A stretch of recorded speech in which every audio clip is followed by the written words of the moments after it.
The hosting of the APEC meetings 2024 could not have come at a better time for Peru. As the Andean country recovers from the COVID-19 pandemic, it's hoped that the annual meeting of Pacific Rim members will give the economy a much-needed boost. APEC itself is very important. 60% of the world economy is generated by the 21 economies.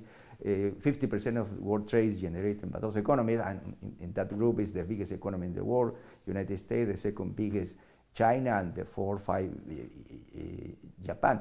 So first, because of that summit that's going to be held at the middle of November, the world attention will be in Peru.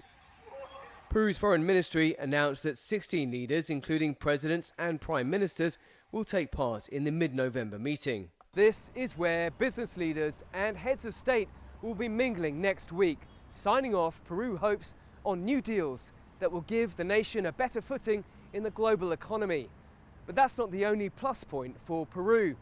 The Chinese President Xi Jinping is scheduled to visit to inaugurate a huge Chinese-built megaport on the Pacific coast. The multi-purpose port in Chancay, 80 kilometers north of Lima, is expected to become a hub for trade between Asia and Latin America. Its launch coincides with the APEC meetings, as the $3.6 billion port is set to be up and running by the end of the year. Part of the Belt and Road Initiative, the facility will be the first in the region to have the capacity to berth some of the world's biggest cargo ships.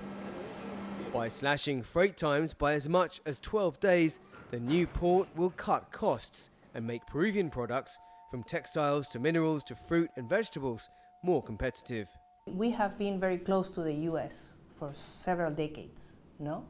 And now, in the last years, of course, China has been very active, no? In terms of participating in our trade flows and investment, no?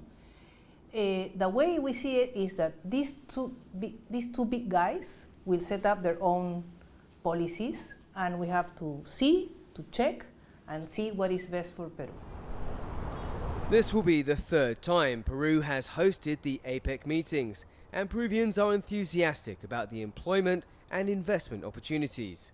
I would like this year's APEC to address the issue of investments and the opportunities they will provide. I would like to see more companies created so that there are more opportunities and more work for many Peruvians, and the economy improves for everyone. More and more youngsters are studying Chinese Mandarin in order to take full advantage of the opportunities. With so many nations situated around the Pacific, Peru wants to open its doors to all APEC members, as it welcomes new economic possibilities. Dan Collyns, CGTN, Lima.